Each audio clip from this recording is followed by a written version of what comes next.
Hi everyone and welcome to this week's Monday Memo. And I'd like to say a big thanks to Juanjo for sharing me some links to a couple documentaries, which I had the pleasure of sitting down and watching last night. Finished up work a bit early and was able to digest potentially some actions that business and finance can take in order to help create a more stable natural system and financial system around us. Otherwise, to go along with the quote with this post is, there'll be no jobs on a dead planet.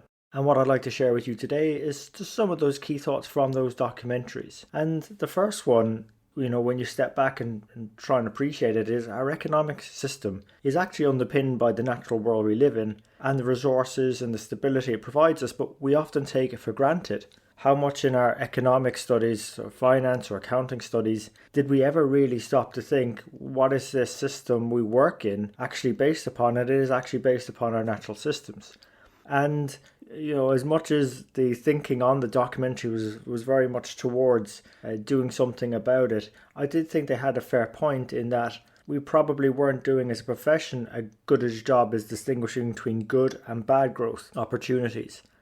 If you look at our textbooks, I don't think we have much in the way of sustainability finance out there at the moment, even though we probably should be a bit more aware of it. And if we don't start doing or getting our heads around it now, you could probably see an increased amount of complexity into the future. And just because nature provides these resources and services to us for free, and we've built our civilizations on it, if we want to keep that going, finance, business and the financial sector, will have a crucial role to play in funding those things that ensure a stable future ahead, or steering investments away from things that are destructing that future. And really a big area where we can start looking at is decision making, making sure they're a bit more longer term as opposed to short term. If you look back at the turn of the last decade, the impact of the subprime crisis, the global shock, the following economics collapses, you would then point to the flaws in the financial system, that short termism, the so-called greed. But those flaws still exist today. We've not really learned our lessons. And if the recent pandemic we've just gone through teaches anything, we're not doing enough to prepare for these events. Many lives have lost and costing us billions and if not trillions of dollars.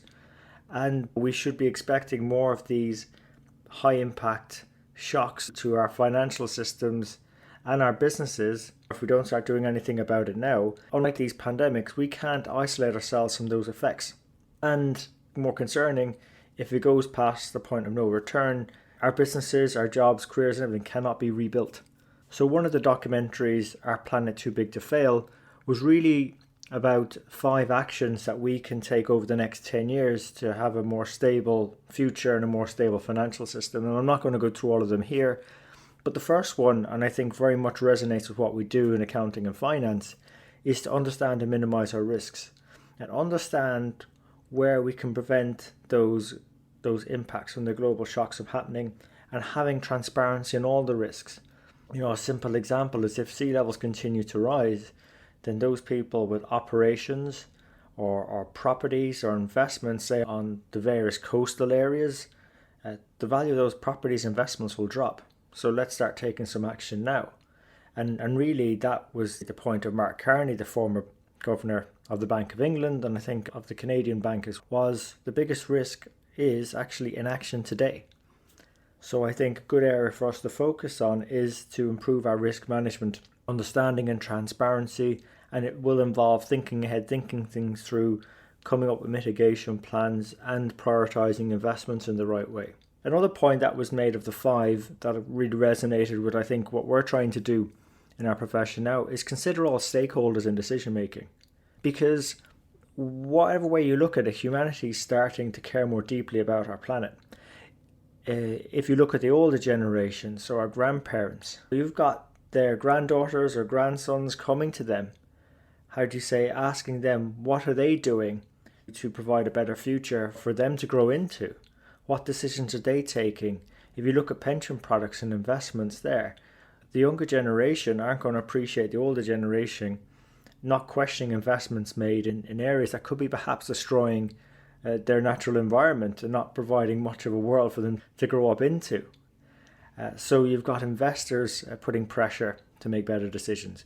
You have employees too, in terms of questioning what are their organisations doing to provide a better environment for all of us. And also, another angle I really liked, and a really good point was, and I think we appreciate this in finance as well, particularly from a controllership perspective, is the waste from one process becoming a resource for the next, this sort of idea of a circular economy. And if you think about CO2 or carbon dioxide, the waste product from what we breathe out, it's actually a resource for, say, plants. That's the way nature set it up. Plastics is the same, can be turned into other things. So there is a lot of opportunity in all of this as well, particularly with investments in clean tech and clean energy. And I guess we've tried to address some of these topics on Strength in the Numbers already, bringing on guest mentors to touch on these ones. But I think going forward, we'll probably look at bringing on more. In fact, we'll be interviewing our first green CFO in the coming weeks. And it'll be interesting to understand how other leaders in finance out there are looking at their businesses as going concerns, given what's happening in the natural world, how they're safeguarding their assets, whether or not they're having to conduct any impairment reviews because of the threats of rising sea levels, temperatures, and understanding what we can all do now by sharing those stories of what's working and what's not working perhaps as effectively as we'd like. So I hope you enjoyed this week's episode. If you did, please remember to share it with your friends and colleagues. You can subscribe on all the major platforms: iTunes, Stitcher, SoundCloud, YouTube and Spotify. And as always, really appreciate investing your time with us today. So until next time, take care of yourselves and let's keep on building our strength in the numbers.